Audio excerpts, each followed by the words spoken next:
Inter college में पढ़ाने वाले एक लेक्चरर की दो बेटियां पैदा हो जाती हैं, लेकिन कोई बेटा नहीं था। इस बात को लेकर कोई लोग टोकते थे, कहते थे कि बेटा भी होना चाहिए और वंश चलाने के लिए बेटा बहुत ज़रूरी है। वो बेटे की बात आती थी तो मायूस हो जाया करते थे, क्योंकि बेटा हो नहीं रहा था, इसलिए वो परेशान हो जाते हैं। आखिरकार जेठानी एक दिन अपना बड़ा दिल करती है और बड़ा दिल करते हुए कहती है कि अगर तुम्हें कोई ऐतराज़ ना हो तो तुम मेरा एक बेटा गोद ले लो, तुम उसे अपने बच्चे की तरह पालो पोसो, मुझे कोई ऐतराज़ नहीं है, जैसे चाहे तुम उसको वैसे ही रखो। लेकिन देवरानी साफ इनकार कर देती है, कहती है कि मैं अपनी बेटियों के सहारे ही पूरी ज़िंदगी गुजार लूँगी, लेकिन मैं किसी का बेटा अपने साथ नहीं रखूँगी। आखिरकार वक्त बीत जाता है और वक्त बीतने के बाद फिर दो कत्ल होते हैं। कत्ल इतने भयानक रूप में कि जहाँ जहाँ तक इन कत्ल की गूंज गई थी, वहाँ वहाँ तक लोग सोचने पर मजबूर हो जाते हैं। आखिरकार कातिल पकड़े जाते हैं और कातिल पकड़ने जाने के बाद फिर वो जेल जाते हैं। मामला अदालत तक पहुंचता है और अदालत में जब मामले की जज साहब सुनवाई कर रहे थे, तब उन्होंने पूरे किस्से, पूरी कहानी, पूरे इस मर्डर की पूरी रूपरेखा को सुना, समझा। वो कहते हैं कि इन कातिलों को तब तक फांसी के फंदे पर लटका के रखा जाए जब तक क्या इनके प्राण ना निकल जाएं। जब ये जज साहब की प्रतिक्रिया अखबारों के माध्यम से लोगों तक पहुंचती है, तो लोगों ने ये जानने की कोशिश की कि आखिरकार जज साहब ने ऐसा क्यों कहा, आखिरकार उन्होंने ऐसा क्या कर दिया था जिससे जज साहब को भी ये कहने के लिए मजबूर होना पड़ा। आज की कहानी सुनने के बाद आप लोग भी सोचने पर मजबूर हो जाएंगे कि इंसान अपने निजी स्वार्थों के चलते आखिरकार किस हद तक गिर जाता है, किस हद तक चला जाता है। आदाब, नमस्कार, सत श्री अकाल। मैं उस्मान सैफी। आज की जो सच्ची घटना मैं आपको सुनाने जा रहा हूँ, ये सच्ची घटना है उत्तर प्रदेश के ज़िला हाथरस की। ज़िला हाथरस की सदर कोतवाली क्षेत्र के आगरा रोड पर एक कॉलोनी है जिसका नाम है आशीर्वाद धाम कॉलोनी। बात कर रहा हूँ 22-23 जनवरी 2025 की रात लगभग 1:30 बजे के आसपास का वक्त हो रहा था। एक महिला जो अपने घर के आंगन में आराम से सो रही थी, सोते सोते वो सपना देख रही है कि कोई उस पर जानलेवा हमला कर रहा है। हालांकि उसने इधर उधर बचने की जैसी कोशिश की, लेकिन अचानक से उसकी जब आंख खुलती है तो उसके सामने दो व्यक्ति खड़े हुए हैं जिनके हाथों में सचमुच धारदार हथियार होते हैं। इससे पहले कि वो महिला बचने की कोशिश करती, कुछ चीखती चिल्लाती, तब तक उसके गले पर एक के बाद एक कई वार कर दी जाते हैं। लेकिन फिर भी उस महिला ने हिम्मत नहीं हारी और वो ज़ोर ज़ोर से चीखने लगती है। चीखते चीखते सबसे पहले कहती है कि राम बचाओ, राम बचाओ। जैसे ही राम को आवाज़ लगाई जाती है, राम क्योंकि उनकी ही घर की छत पर किराए पर रहता है, राम ने ज़ोर ज़ोर से चीखना चिल्लाना शुरू किया कि मैं आता हूँ, तुम्हें परेशान होने की ज़रूरत नहीं है। जैसे ही राम ने कहा कि मैं आता हूँ, तुम बिल्कुल परेशान मत हो, यह आवाज़ बाहर तक पहुँच जाती है। बाहर एक योगी मासाफ के नाम से मशहूर, वो भी सुन रहे थे आवाज़ें। उसके बाद ज़ोर ज़ोर से योगी मासा भी चिल्लाते हैं, चीखते हैं, कहते हैं कि परेशान होने की ज़रूरत नहीं है गौरी भाभी, मैं अभी आता हूँ, अभी आ रहा हूँ। अब इन दोनों की आवाज़, चाहे राम की आवाज़ हो या फिर योगी की आवाज़ हो, इनकी आवाज़ सुनने के बाद जो आसपास की कॉलोनी के जितने भी लोग थे, महज 1 मिनट के अंतराल में सब के सब जाग जाते हैं। और जब ज़ोर ज़ोर से लोगों ने चीखना चिल्लाना शुरू किया है, तो जो कातिल थे, जिनके हाथों में धारदार हथियार थे, आखिरकार उन्हें लगता है कि अगर हम यहाँ पर रुक गए या फिर हम लोगों को पकड़ लिया तो तब तक हम मारे जा सकते हैं, इसलिए यहाँ से भागने में ही भलाई है।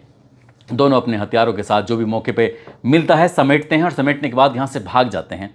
और वो तब तक भागते रहते हैं जब तक क्या कोई उन्हें पकड़ न ले।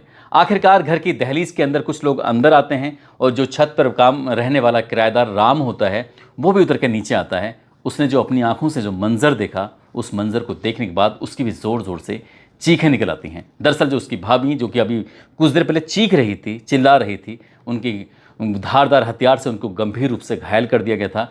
कमरे के अंदर जब जाकर देखते हैं तो जो इस घर का मालिक है, वो भी गंभीर हालत में ज़िंदगी और मौत की जंग लड़ रहा था। और दो बेटियां हैं, दोनों बेटियों, ऐसा लग रहा था जैसे उनकी सांसें थम चुकी हैं। ऐसे कुछ देर पहले, अभी चीखों से कुछ देर पहले की ही बात थी, जैसे लग रहा था जैसे क्या उनके साथ खून की होलियाँ खेली गई हैं। तभी योगी माँ साहब ने तुरंत ही 112 नंबर पर कॉल किया। 112 नंबर पर कॉल करने के बाद कहा कि आप अपने ही सदर कोतवाली क्षेत्र के आगरा रोड पर कॉलोनी है, आशीर्वाद धाम कॉलोनी, आप जितनी जल्दी हो सके वहाँ पर पहुँच जाइए। रात के लगभग 1:30 बजे के आसपास का वक्त हो रहा था। पुलिस 5 मिनट में वहाँ पहुँच जाती है। बड़े बड़े अधिकारी मौके पर आते हैं और मौके पर आने के बाद जो देखा, 2 लड़कियां हैं, दोनों मर चुकी हैं और जो घर का मालिक है गंभीर रूप से घायल हो चुका है। जो मालकिन है वो भी गंभीर रूप से घायल हो चुकी है। जो घायल थे उन्हें उपचार के लिए हॉस्पिटल लेके जाया जाता है। महिला का नाम होता है वीरांगना उर्फ गौरी और पति का नाम होता है छोटेलाल गौतम, जो कि ज़िंदगी और मौत की जंग लड़ रहे थे। इनकी 2 बेटियां, एक बेटी 12 साल की नाम सृष्टि होता है, साथ ही एक बेटी 8 साल की जिसका नाम विधि होता है, दोनों ही खून से लथपथ थीं। डॉक्टरों ने जैसे ही चेकअप करने की कोशिश की, वो दम तोड़ चुकी थीं, यानी कि वो मर चुकी थीं।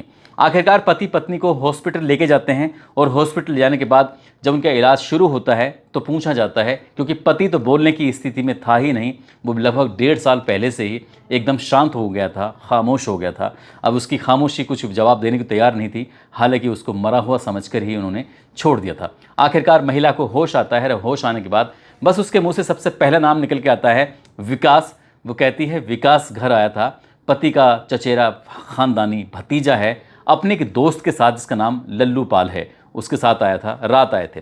आखिरकार कहानी शुरू होते है उत्तर प्रदेश के जिला फतेहपुर का एक थाना लगता है जहानाबाद। इसी जहानाबाद थाना क्षेत्र का एक गांव लगता है किशनपुर कापिल। दरअसल यहाँ का रहने वाला एक व्यक्ति जिसका नाम होता है छोटेलाल गौतम। छोटेलाल गौतम जब गांव में रहता था, घर का काम भी करता था, सारे काम करने के बावजूद भी वो पढ़ाई से उसका इतना दिल लगा हुआ था कि बिना पढ़ाई के वो रह नहीं पाता था। पढ़ने में शुरू से ही होशियार। उसने एक फैसला कर लिया था कि वो बड़े होकर या तो प्रोफेसर बनेगा या फिर किसी इंटर कॉलेज में टीचर बनेगा। आखिरकार उसकी मन की मुराद पूरी हो जाती है। साल 2003 की ये बात है, ज्योग्राफी में उसका सिलेक्शन हो जाता है और वो एक इंटर कॉलेज में प्रवक्ता बन जाता है। उत्तर प्रदेश के ज़िला हाथरस का चंदप्पा एक जगह लगती है, उसके गाँव लगता है मीतई।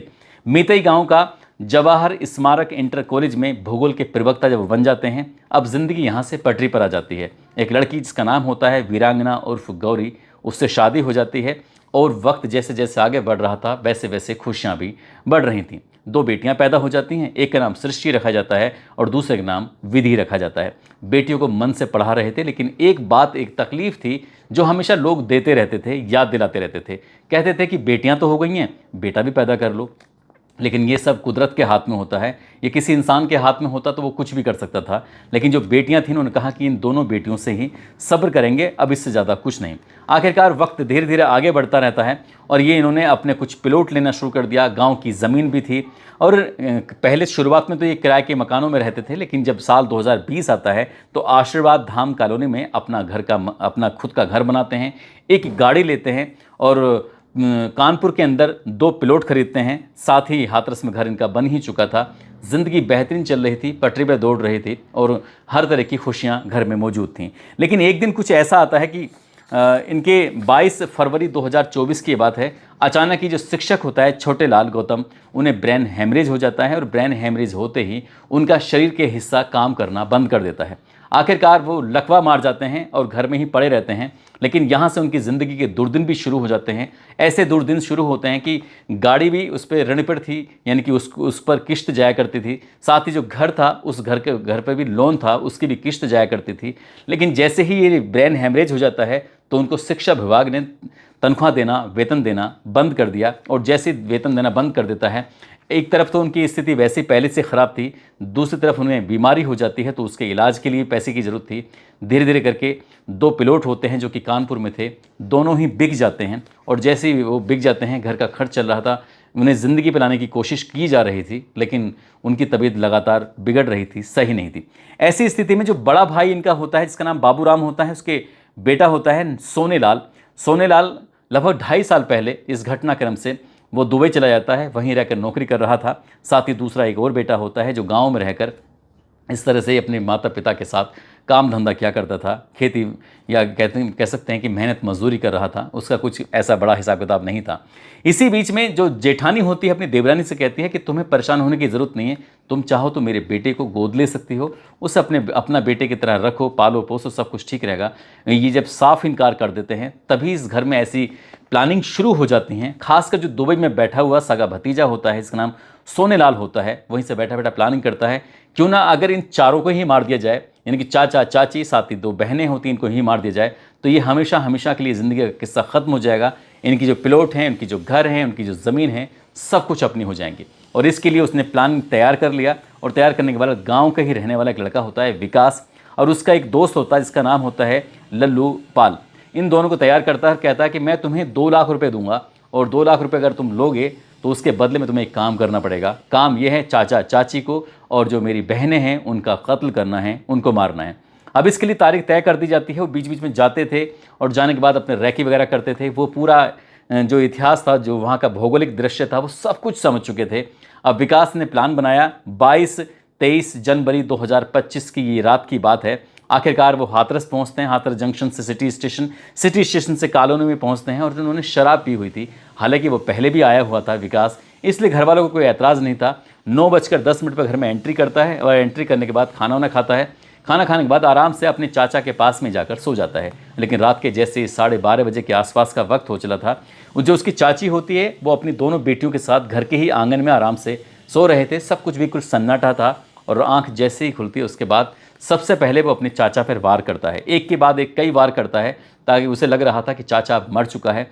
इसी बीच में वो अंदर कमरे से बाहर निकलते हैं अपने दोस्त के साथ।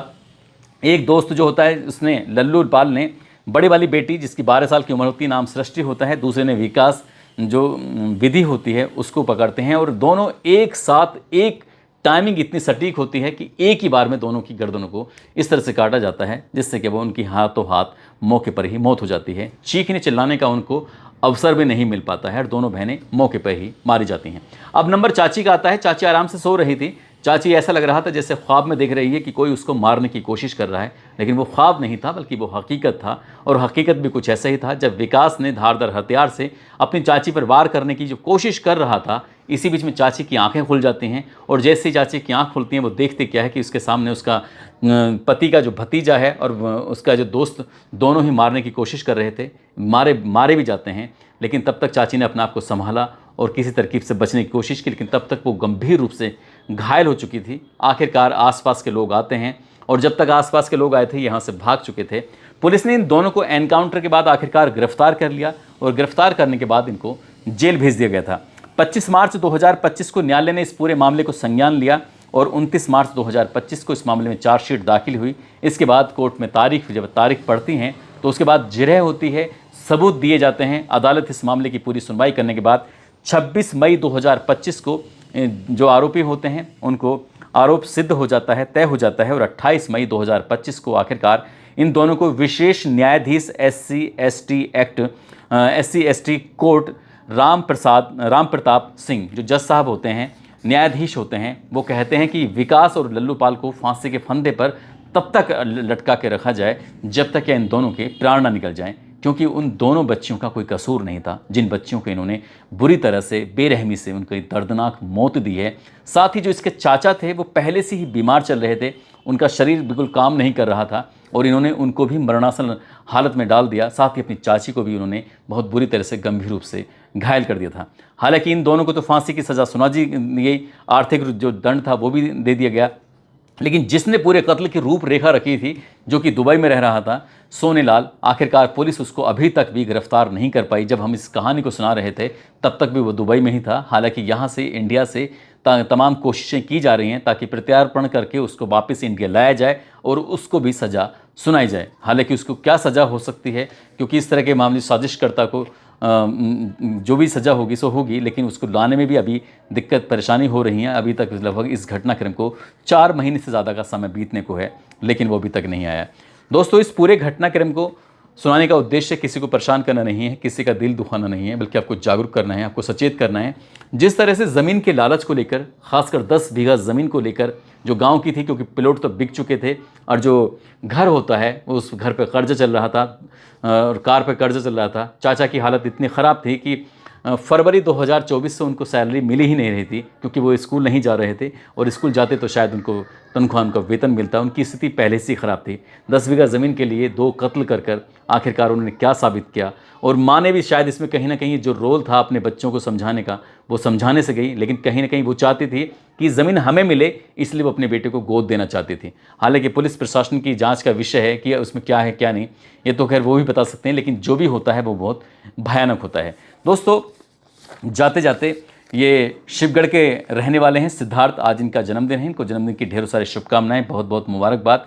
साथ ही दिल्ली के रहने वाले हैं जब्बार खान और उनकी बेगम है, नाम है उनका अनबरी बानो। आज उनकी शादी की सालगिरह है। उनको शादी की सालगिरह की बहुत बहुत शुभकामनाएं, बहुत बहुत मुबारकबाद। कुछ लोगों ने नाम लेने की अपील की है, जिसमें मुजफ्फरनगर से मूसा खान, कानपुर से सुमित कुशवाहा, सऊदी अरब से अमीनुद्दीन, चित्तौड़गढ़ से प्रकाश चंद मेघवाल, मुंबई से अमजद अली, अलीगढ़ से कमल सिंह, दरभंगा से फ़हीम खान, बनारस से एजाज़ अहमद, गाज़ीपुर से अख्तर शेख, बाड़मेर से इमामुद्दीन खान, बिहार से सोनू झा, सऊदी अरब से मोहम्मद नवाज़ हैदराबाद से, सैयद मंसूर संत कबीर नगर से, अंसार अहमद सूरत से, अमरदीप गुप्ता। आप सब लोग अपना ख्याल रखें, सुरक्षित रहें। जय हिंद, जय भारत।